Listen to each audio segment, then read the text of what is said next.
Video game speedruns have been around for decades. Ever since the unexpected popularity of classic 1980s video games such as Super Mario Bros. And The Legend of Zelda, there have been people with a constant strive for perfection. Even after some reaching what was believed to be a perfect run, there have been others who have conquered those times by mere seconds, and in many cases, even milliseconds. What is often not talked about, however, is the cultural impact that speedrunning has and how it has effectively shaped the media we consume and the internet that we know and love today.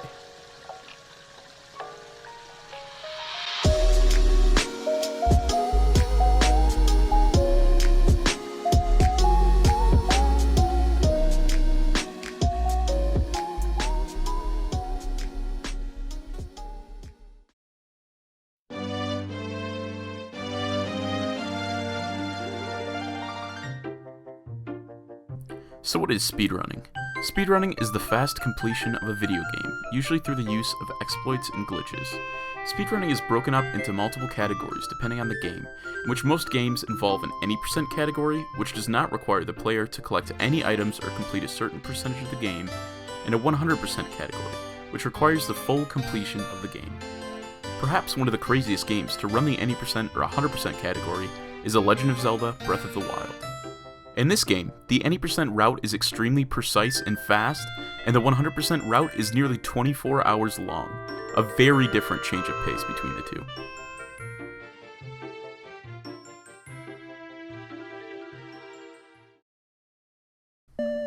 Speedrunning modernly usually involves live streaming their speedruns, or at the very least, uploading them to YouTube and submitting them to websites such as speedrun.com and Speed Demos Archive.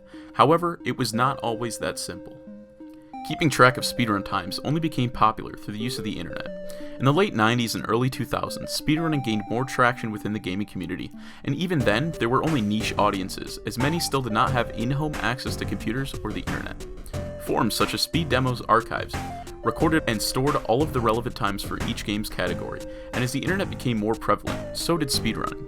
Clips today still exist of speedruns of games such as Metroid, Super Mario Bros., and The Legend of Zelda, though a lot of the old footage has since been lost due to site updates and backups of this footage not existing anymore. When YouTube was conceived, the speedrunning community was able to use the platform to their advantage. While they did not start uploading purely to YouTube, it was a way for more general audiences to become familiarized with speedrunning, myself included. In 2007, I remember very distinctly watching tool-assisted speedruns of Super Mario 64, and one day hoping to become that skilled in the game. Now, during this golden age of YouTube, a few games were more popular than others in terms of speedrunning. Super Mario 64, The Legend of Zelda Ocarina of Time, and Donkey Kong 64. Of course, there were other games that gained popularity through the streaming platform, but these emerged as the top leader for a while, and these games arguably have the most surviving footage all these years later.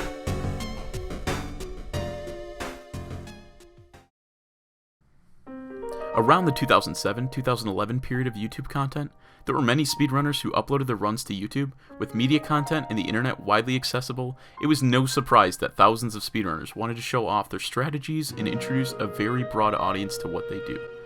Not only did YouTube become widely popular around this time, but making money off YouTube was also becoming a reality. Monetized content started becoming commonplace. However, many speedrunners did not upload solely for this reason.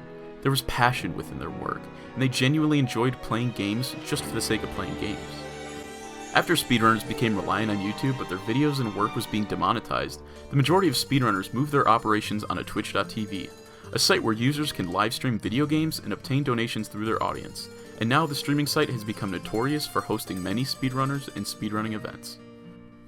Not only has speedrunning worked its way into the lives of individuals, but there have been cultural and charitable actions performed from the upbringing of this once niche community. Events such as Games Done Quick, GDQ, have made a name for themselves by bringing together speedrunners from all over the world and having them play games for charity. These events have garnered millions of dollars collectively to assist cancer research and continue funding organizations such as Doctors Without Borders.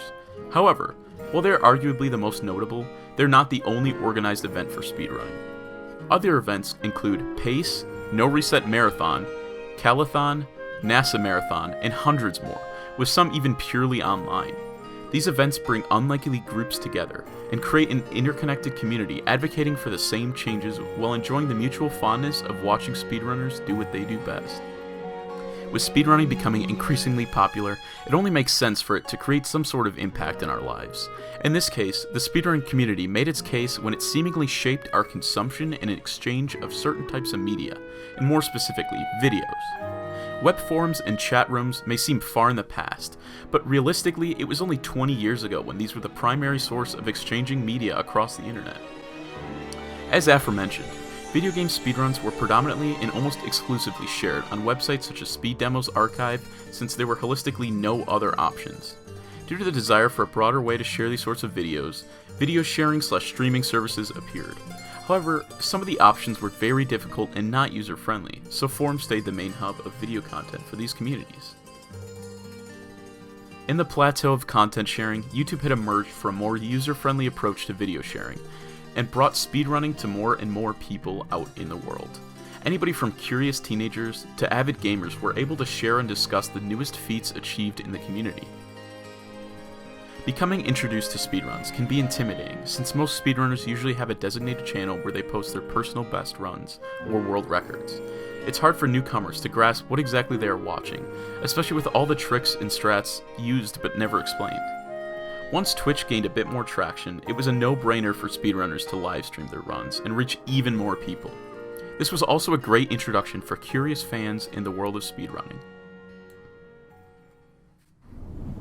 Maybe this is just me being optimistic, but without the speedrunning community, the internet would not have evolved in the ways it did. Jumping from forum posts to being able to watch high-definition commentary videos, to being able to watch live streams of the games you know and enjoy.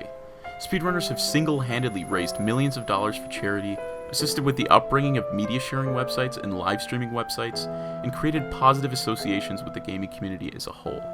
Without speedrunners, we may not be enjoying the same content that we are today. And of course, thanks for watching.